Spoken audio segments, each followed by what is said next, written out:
ফুটবলের রাজা, মহারাজা, মহাতারকা এই বিশেষণগুলো এখন শুধুমাত্র ক্রিস্টিয়ানো রোনালদোর ক্ষেত্রেই মানায়। কেননা 2003 সালে পর্তুগালের জার্সিতে অভিষেকের পর থেকে একের পর এক রেকর্ড গড়েই চলেছেন তিনি। মঙ্গলবার আইসল্যান্ডের বিপক্ষে আরও একটা রেকর্ড স্পর্শ করলেন পর্তুগিজ সুপারস্টার, যা আগে করতে পারেনি বিশ্বের কোনো ফুটবলার। নিকট ভবিষ্যতে তার এই রেকর্ড ভাঙার ধারে কাছে নেই কেউই। রোনালদো আন্তর্জাতিক ফুটবলে কুয়েতের বদর আল মুতারের সবচেয়ে বেশি 196 ম্যাচ খেলার রেকর্ড ভেঙেছেন এবছরের মার্চে 2024 ইউরো বাছাই পর্বে লিগস্টিনের বিপক্ষে ম্যাচে। আইসল্যান্ডের বিপক্ষে সংখ্যাটা নিলেন 200-তে। তার এমন কীর্তি জায়গা করে নিয়েছে গিনিস বুক অব ওয়ার্ল্ড রেকর্ডে। শুধু ম্যাচই নয়, আন্তর্জাতিক ফুটবলে 123 গোল করে সবচেয়ে বেশি গোলের মালিকও পর্তুগিজ তারকা।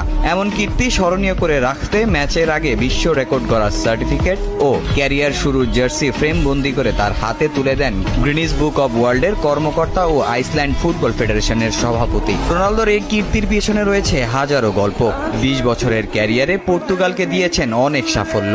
তার নেতৃত্বেই প্রথমবারের মতো ইউরোপিয়ান চ্যাম্পিয়নশিপ ও নেশনস লিগের শিরোপা জেতে পর্তুগাল। তবে মুদ্রার উল্টো পিঠেও দেখতে হয়েছে রোনালদোকে। সবশেষ কাতার বিশ্বকাপে কোচ ফার্নান্দো সান্তোসের সঙ্গে ঝামেলা